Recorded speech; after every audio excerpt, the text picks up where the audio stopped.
Hello, this is the Urban Single Family team from Ball State University in Muncie, Indiana. We are presenting from Indianapolis, Indiana, where we have an exciting concept that we are excited and grateful to share with you. My name is Michael Timberlake, and I am happy to introduce our team. We are 7 Masters of Architecture students from Ball State University. We represent a variety of backgrounds and life experiences and unique perspectives, all of which have been brought together over the course of this semester in the effort to create a successful concept. We first want to thank NREL, all its partners, and all of our jurors for the opportunity to present our ideas to you. One quick presentation note, make sure to look out for the portraits in the top right corners of each slide to put a face to the voice that is speaking. Before we get started, we would like to thank our community and professional partners who have provided invaluable guidance throughout this process. Special shout out to Englewood Community Development Corporation, who is acting as both our client and our primary community contact, which you will hear more about shortly. Local professionals from ASHRAE, Kripe Architects and Engineers, and Jefferson Electric also provided key recommendations to assist our design process. So thank you to all who contributed. And I will now pass it on to Kurt to introduce our client. Thank you, Michael. I'm Kurt Green, and I'll be talking about our project's client and context. As Michael mentioned, Englewood Community Development Corporation has served as our client for this project. Our site, which I will introduce momentarily, is one of multiple vacant houses Englewood CDC owns and plans to develop at some point in the near future. The organization provides affordable housing, economic development, and community activities in their neighborhood, Englewood Village. Englewood's efforts within the community also include a large garden neighboring their headquarters, a rooftop hockey rink, and a rooftop photovoltaic field.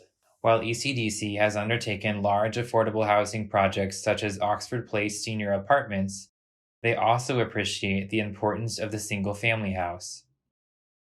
One of the houses they own is 36 North Rural Street, which is currently vacant. The house is directly across the street from their headquarters at Englewood Christian Church and will serve as a prototype for a strategy that could become a template for the recovery of Indianapolis's urban fabric. This is the site our team will target with a holistically minded, net zero renovation and retrofit.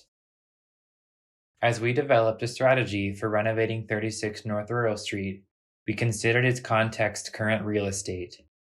We discovered that Englewood's various forms of decay have resulted in a strikingly low median home value compared to the rest of Indianapolis. In addition to many homes and properties lying vacant, most of the occupied homes lack consistent upkeep. Still, a closer look at recent real estate sales suggests that ripples of the downtown Indianapolis revitalization have reached the Near East Side, including some reinvestment in Englewood. While this has complex effects on the lives of the long-term neighborhood residents, it has a major benefit to the marketability of 36 North Rural Street once renovated.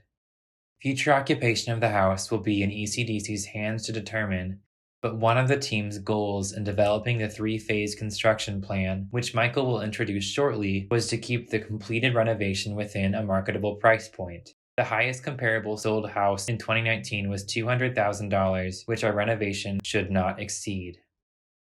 Vacant houses are not specific to Englewood Village. They are present throughout Indianapolis and in most Midwestern cities. This map shows the government-owned vacant houses throughout Indianapolis. And with that, I'll pass the mic back on to Michael, who will talk about our scalable solution that responds to the prevalence of home vacancy. In response to the large-scale housing issues that Kurt covered, the team set out to design a scalable housing solution that cuts carbon emissions and waste while limiting costs in every possible step of both construction processes and operations. This mission statement guided our decisions as we sought out strategies that would be successful when applied to hundreds of instances of the urban single-family typology and not just one specific house. The team was therefore only interested in design options that would not just work on this specific project site, but also in virtually any light wood frame single-family house. While we acknowledge that urban fabric recovery is complex, nuanced, and impossible to do perfectly, we believe that ambitious proposals push the industry toward innovation as we do what we can right now to tackle the problems that are in front of us. With that being said, the large-scale urban fabric problems that Inglewood and Indianapolis struggle with are certainly part of a tragic trend, but they also present opportunities for designers to contribute to the recovery of the city. One of the main opportunities we discovered was found in the form of embodied carbon captured in the building materials of thousands of vacant houses across Indianapolis. Using the Tally Life Cycle Assessment tool, the team estimates that the global warming potential captured on our project site sums to approximately 31 tons of CO2 equivalent. Scaling up this estimate to include the vacant houses in the neighborhood and across the city, you can imagine the impact of making use of as many existing materials as possible, saving them from the waste stream at every opportunity. This goal led us to formulate a strategy that could be applied on a citywide, topology-wide scale. The strategy begins with a series of tests to ensure that the structure is intact and clear of contaminants. We then gave recommendations we believe still make the most of existing materials, reusing and upscaling them even in the worst-case scenarios. This scheme provides the flexibility that would be necessary given the diversity of characteristics present in structures across a whole city. Following the series of tests, the team proposes a 3-phase plan to renovate existing houses to net zero. Beginning with the envelope, phase 1 prioritizes solutions that use no energy, striving to maximize efficiency with an engineered, low embodied carbon continuous exterior assembly. This is the most cost-intensive phase, but it pays off by cutting operational carbon by 50%. Phase 2 implements improved active systems, incorporating upgraded appliances, lighting, ductless heating and cooling systems, and a PV array. This phase cuts carbon by an additional 25%. Phase 3 we considered to be optional, as after the first 2 phases, the house should be able to achieve net zero operations. This phase includes interior renovations, additions, and aesthetic improvements on the condition that additions adhere to the standards of phase 1 and 2 so as not to sacrifice energy performance. In order to understand the impacts of this strategy, we quantified the global warming impact of both embodied and operational carbon throughout the history of this site. The house on the site was originally built in 1918 and was renovated in 1964. Today, in 2020, more than 100 years after the original construction, our proposal seeks to drive operational carbon down 50% in the first phase and 25% more in the second phase, with a small increase in embodied carbon as we are introducing new materials to the site. This proposal is compared to a case in which the house is demolished and a new one is built on the site, which can be seen in the spike in the magenta line. We learned that renovating the existing house creates only 10% of the embodied impacts of a new build on the site. To further understand the impacts of our decisions if they were repeated and scaled up, we quantified the operational and captured global warming potential in the case where 100 existing houses were renovated to net zero. You can see that in this case, the operational carbon decreases exponentially, while the net global warming impact is driven below zero by the embodied carbon that is captured in the existing materials. We've also illustrated the phased approach for greater understanding of this process, from stripping the house down to its studs to adding a PV array. One of the key factors to determine the feasibility of this proposal is the total cost.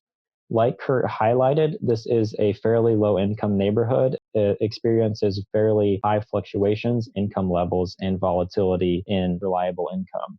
The majority of costs in this proposal come in phase 1, with selective demolition and new control layers comprising the bulk of that phase.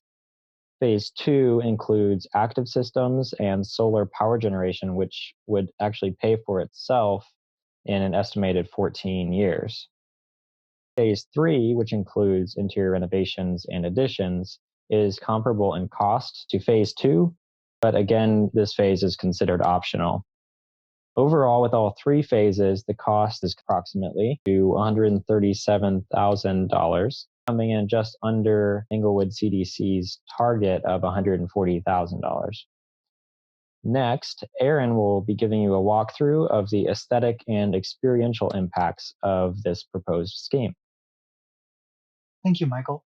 Once we move into phase 3, we begin to shift our focus to more qualitative aspects of our site. In this phase, we hope to place emphasis on universal design, multi-generational housing, and reuse of the existing building stock in an aesthetically pleasing way. Here we see a preliminary concept that we have, and the exterior walls are clad in cedar shingles. Our hope with this design is that by using as much wood as possible, not only do we increase the amount of sequestered carbon in our design, but we also create a warm atmosphere for those of the neighborhood.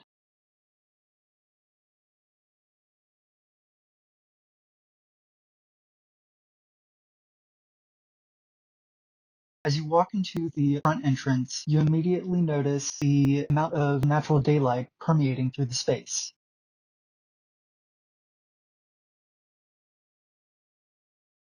By keeping our finishes closer to lighter colors, we will allow for more sunlight to reflect throughout the space, reducing our need for electrical lighting.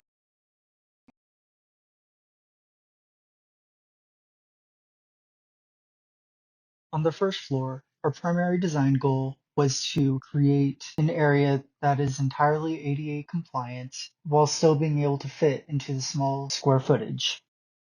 The open space allows for a spacious environment that can be accommodating to people from all backgrounds. Since the beginning of our design process, multi-generational housing has been an avenue that we have taken great strides to pursue.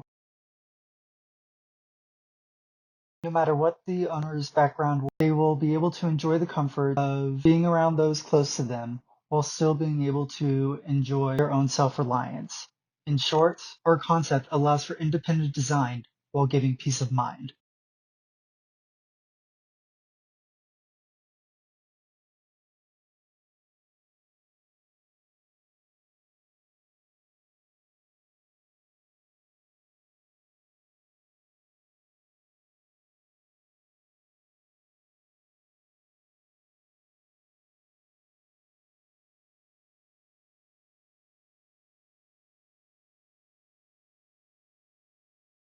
As you move up to the second floor, skylights provide substantial lighting, creating an amazing open. The upper floor serves as a semi-independent living space, with 2 bedrooms, a common area, and a small kitchenette.